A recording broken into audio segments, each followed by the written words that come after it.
very special treat in the car today. We don't normally buy chocolate, but we've bought some arrows today. What do arrows resemble, boys? Limestone. They are just like limestone because they have lots of little air bubbles in them. So we've got a bit of a science lesson happening with our arrow bars resembling the limestone that we've been learning about and how it's made up of 50% air bubbles, and that's why it's not as strong as some other stones. Cool science lesson, hey? Yeah. We're doing a little bit of car maths today as we drive across the Nullarbor, and we're adding up how far we've travelled all together so far in our trip around Australia. So what I'm doing is giving each distance one by one to the boys for each of our stops. They're having to add together those numbers. So they started with adding together hundreds numbers. And Jen, can you hold up your page quickly and show us what it looks like? So he has some houses on there. He has a hundreds house, a tens house and a ones house to make sure that he's lining up his numbers correctly.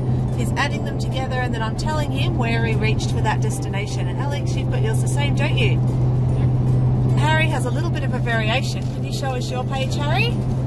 Harry's just learning about breaking numbers into hundreds, tens and ones.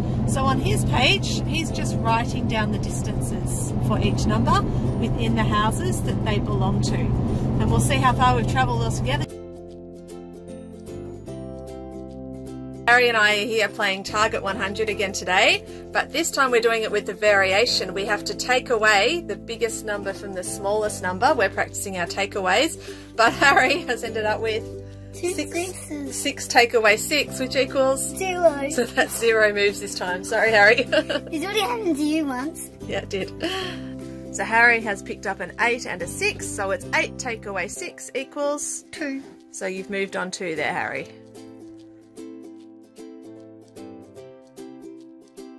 We're driving through a foresty area and Harry's been exploring adjectives, so we've taken the opportunity to all describe the forest that we're in. So I think it's a dark forest. Dad?